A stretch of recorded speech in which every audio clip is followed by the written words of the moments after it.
Today the topic of our discussion क्या है? Topic हमारा जो डिस्कशन का है वो है forfeiture and reissue of share which were issued at par. कि कंपनी अपने शेयर फोरफिट कर रही है और री इशू कर रही है जो शेयर उसने पार पे इशू किए थे। पार का मतलब है जितने की फेस वैल्यू है उतने पे ही शेयर इशू किए थे। फोर फीचर का मतलब क्या होता है? फोर फीचर का मतलब होता है कि when company calls amount from the shareholder but shareholder fails to pay the amount, तो कंपनी क्या करती है, उनके शेयर भी अपने पास कैंसिल कर देती है और जो अमाउंट उन्होंने पे की होती है उसको फोरफिट कर लेती है। आज हम डिस्कस करेंगे टीएस गरेवाल की बैक एक्सरसाइज का 45वां क्वेश्चन। ये क्वेश्चन क्या दिया हुआ है कि जेड लिमिटेड ने इशू किए थे 10,000 शेयर थे। 10 रुपए का एक शेयर है, 3 रुपए एप्लीकेशन के हैं, उसके बाद 4 रुपए अलॉटमेंट के हैं और balance on first and final call. सारे पैसे आ गए हैं लेकिन 100 शेयर्स की कॉल मनी नहीं आई। अब सबसे पहले जब हमने शेयर फोरफिट करने हैं हमने क्या करना है, शेयर कैपिटल को डेबिट करना है। अब यहाँ पे एक चीज हमने हमेशा याद रखनी है कि शेयर कैपिटल को कितनी अमाउंट के साथ डेबिट करेंगे। जो शेयर कैपिटल की अमाउंट डेबिट करनी है वो करेंगे जितने आपके नंबर ऑफ शेयर्स फोरफिटेड हैं इनको कार्ड अप अमाउंट के साथ मल्टीप्लाई कर देंगे। अब इस क्वेश्चन में 10 रुपये के साथ मल्टीप्लाई क्यों होगा? क्योंकि शेयर होल्डर ने फर्स्ट एंड फाइनल कॉल पे नहीं की। इट मीन हम सारे पैसे कंपनी कॉल कर चुकी है। दोबारा सुन लो, शेयर कैपिटल में कौन सी अमाउंट डेबिट होनी है, जितने नंबर ऑफ शेयर फोरफिटेड हैं into called up amount. 100 into 10 ये आ गया आपका 1000। अब आपने देखना है कि आपने call in arrear account open किया हुआ है कि नहीं। अगर तो call in arrear account open किया है तो जो पैसे नहीं आए उसको कॉल इन एरियर में लिखना है। लेकिन अगर आप क्वेश्चन इज साइलेंट कि कॉल इन एरियर लिखा है, ओपन किया है कि नहीं किया, तो जिस इंस्टॉलमेंट के पैसे नहीं आए उसका नाम लिख देना है। जैसे इस क्वेश्चन में लिखा हुआ है कि फर्स्ट एंड फाइनल कॉल के पैसे नहीं आए, तो हमारी एंट्री आएगी to share first and final call account. कितना है? 100 शेयर हैं, 3 रुपए के हिसाब से नहीं आए। 3 कैसे निकला? क्योंकि 3 रुपए एप्लीकेशन के थे, 4 रुपए अलॉटमेंट के थे, टोटल 7 बने। बाकी उसने बोला था फर्स्ट एंड फाइनल कॉल में आएंगे, तो 10 में से 7 चले गए, रिमेनिंग कितने बचे फर्स्ट एंड फाइनल कॉल के? 3 रुपए। ये दोबारा पॉइंट सुनो, अगर call in arrear account open किया है तो यहाँ पे टू कॉल इन एरियर लिखना है। अगर call in arrear account open नहीं किया तो जो इंस्टॉलमेंट के पैसे नहीं आए उसका नाम लिखो। अब फोरफिटेड कौन सी अमाउंट होती है? कंपनी मैक्सिमम वो अमाउंट फोरफिट कर सकती है जो पैसे आपने ऑलरेडी पे कर दिए। मान लो 10 रुपए में से 3 रुपए पे नहीं किए, कंपनी कौन से पैसे फोरफिट कर लेगी? जो 7 रुपीज हम ऑलरेडी पे कर चुके हैं। To share forfeited. अब कंपनी के पॉइंट ऑफ व्यू से ये इनकम है, दैट इज वाई हम शेयर फोरफिटेड को क्या करते हैं, क्रेडिट करते हैं। दोबारा देखिए, जब भी शेयर फोरफिट होते हैं शेयर कैपिटल डेबिट होती है। कितनी अमाउंट के साथ? Number of share forfeited into called up amount. जो पैसे किसी कॉल के नहीं आए, अगर तो call in arrear account open किया है तो टू कॉल इन एरियर। अगर आपको वहां नहीं लिखा हुआ कि call in arrear account open हुआ है तो जिस इंस्टॉलमेंट के पैसे नहीं आए उस इंस्टॉलमेंट का नाम लिख देंगे।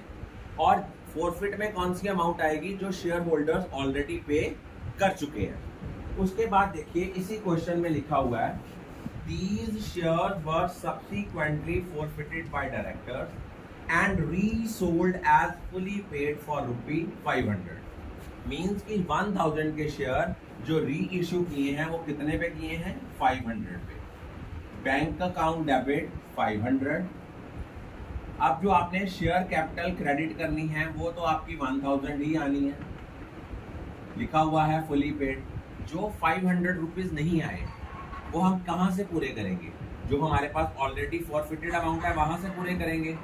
एक चीज याद रखना, अगर मान लो यहाँ पे फोरफिटेड अमाउंट 700 है तो कंपनी कभी भी 300 से कम शेयर इशू नहीं कर सकती। मैक्सिमम डिस्काउंट कितना दे सकते हैं? जितना शेयर फोरफिटेड का बैलेंस हमारे पास अवेलेबल है। अब देखो ना, 1000 रुपए का शेयर था, 700 रुपया हमने फोरफिट किया, कंपनी मैक्सिमम डिस्काउंट भी दे दे तो कितना देगी? 7 रुपए पर शेयर। उससे ज़्यादा डिस्काउंट नहीं दे सकती। तो अब इस क्वेश्चन में हमने शेयर फॉरफिटेड को डेबिट करना है कि जो हमें लॉस हो रहा है उसको हमने किस अकाउंट से पूरा करना है, शेयर फॉरफिटेड अकाउंट से। वो कितना है 500। अब हमने निकालना है कि हमने शेयर फॉरफिटेड के रिमेनिंग बैलेंस को कैपिटल रिजर्व में ट्रांसफर करना है। एंट्री आनी है share forfeited account debit to capital reserve. एक चीज याद रखना, कितनी अमाउंट कैपिटल रिजर्व में जानी है, इसको निकालने का फॉर्मूला होता है आपकी अमाउंट क्रेडिट कितनी थी 700, कितने शेयर्स के पीछे थी 100। जितनी अमाउंट आपने शेयर फॉरफिटेड की क्रेडिट की है उसको हमने डिवाइड करना है number of share forfeited, multiply किसके साथ करना है, नंबर ऑफ शेयर री इशू। ये सेम है, ये कैंसिल हो गए। उनमें से माइनस कर देना है जो अमाउंट आपकी ऑलरेडी डेबिटेड है। तो इट मीन्स नेट कितनी अमाउंट आपकी कैपिटल रिजर्व में जाएगी 200। ये पॉइंट ध्यान से समझिए। इस क्वेश्चन में क्या था, शेयर फॉरफिटेड की जो अमाउंट क्रेडिट की थी दैट वाज 700। 700 कितने फॉरफिटेड शेयर्स के पीछे थी 100 शेयर्स के पीछे। री मल्टीप्लाई उसके साथ डिवाइड करना है, मल्टीप्लाई करना है री इशू शेयर्स, वो भी 100 है। ये 700 आ गया।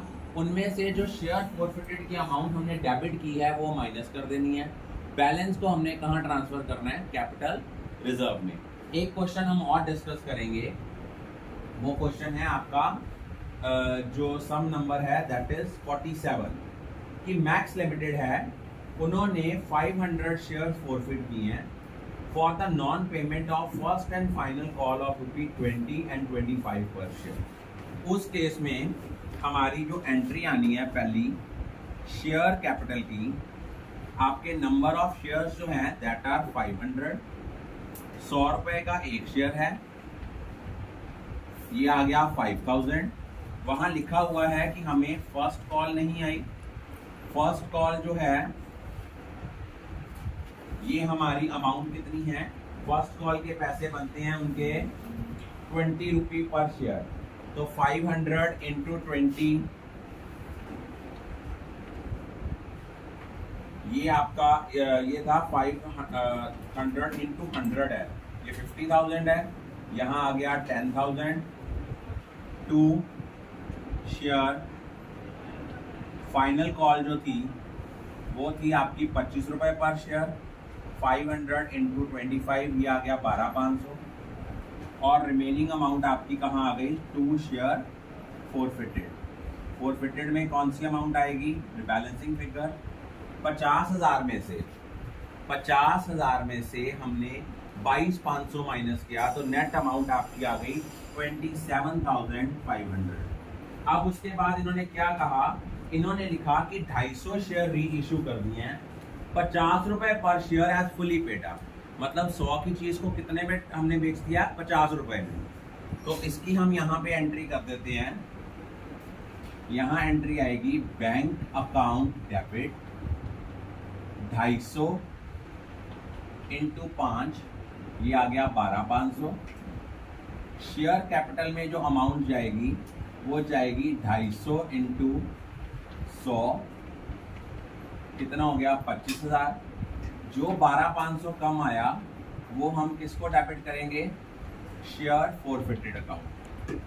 अब हमने शेयर फॉरफिटेड का बैलेंस ट्रांसफर करना है शेयर कैपिटल में, कैपिटल रिजर्व में। हमने एंट्री लिखनी है share forfeited account debit to capital reserve. अब यहाँ पे हमने अमाउंट निकालनी है। देखो यहाँ पे हमने सारे के सारे शेयर री इशू नहीं किए थे। हमारा जो अमाउंट था वो 27,500 था। 27,500 कितनी अमाउंट के पीछे था, 500 शेयर्स के पीछे। और हमने री इशू कितने किए हैं, 250। 27,500 का हाफ जो है वो हम यहाँ लिखेंगे। देखो 27,000 है, 27,000 का हाफ बनता है 13,500। 27,500 है तो ये बन गया 13,750। इनमें से जो अमाउंट हमने ऑलरेडी डेबिट कर दी है वो हम क्या करेंगे, माइनस करेंगे। जब हमने 12,500 माइनस किया तो हमारे पास जो कैपिटल रिजर्व में जाने वाली अमाउंट आएगी वो आएगी 1250। दोबारा सुन लो कि क्या करना है, जितनी अमाउंट शेयर फॉरफिटेड की क्रेडिट की है उसको फोरफिटेड शेयर्स के साथ, नंबर ऑफ फोरफिटेड शेयर्स के साथ डिवाइड करके multiply by number of share री इशूड के साथ मल्टीप्लाई करना है ना। देखो ना, जितनी अमाउंट आपकी share forfeited to be credited है उसको नंबर ऑफ शेयर फोरफिटेड के साथ डिवाइड करना है, मल्टीप्लाई करना है नंबर ऑफ शेयर री इशूड, और उनमें से जो शेयर फोरफिटेड की अमाउंट ऑलरेडी डेबिट की है उसको क्या करना है, माइनस करना है। जो नेट अमाउंट आएगी that will be transfer to capital reserve. I think all of you are clear about.